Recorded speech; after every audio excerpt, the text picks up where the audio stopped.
Good morning, friends. Praise be to Jesus. Today, second Sunday of Kaita.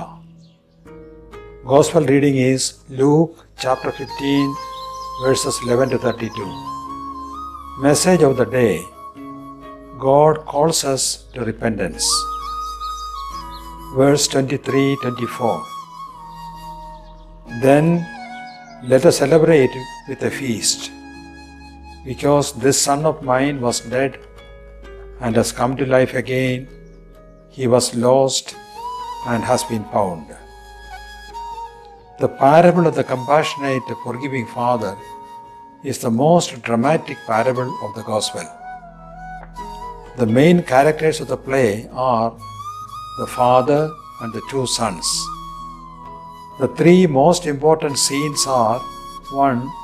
Partition of the ancestral property and the departure of the younger son. 2. Return of the younger son and acceptance by the father. 3. The rebellion of the elder son and the attempt by the father to reconcile him take place at the ancestral home. All these three instances.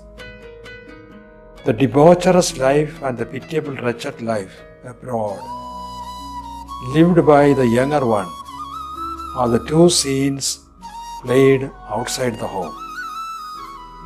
The focus of the story is the main character, father. The father is loving, large-hearted. He gives freedom to his children and trusts them. When his younger son was lost, the father eagerly waited for him. Even from afar, he recognized his son, who was in a very bad shape due to starvation. He did not ask his son any explanation, nor did he scold him.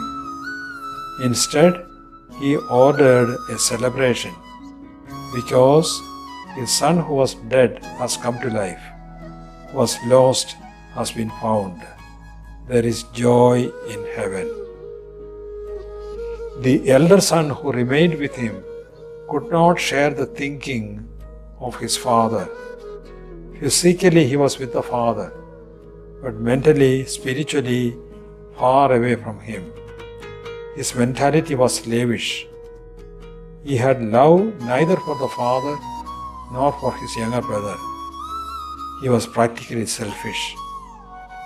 He represents the Pharisees and the scribes. The younger one represents the sinners, tax collectors, prostitutes, and such others whom Jesus accepted. During the Civil War in USA, President Abraham Lincoln was asked after the war how he would treat the southern states who fought against the nation.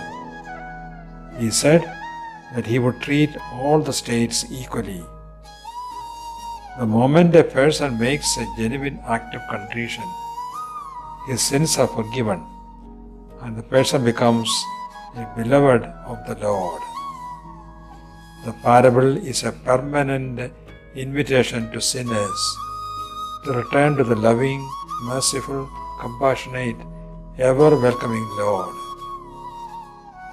Lord, we thank you for inviting us sinners to return to you. Help us, Lord, to grow in love, renouncing the narrow mentality of the elder son.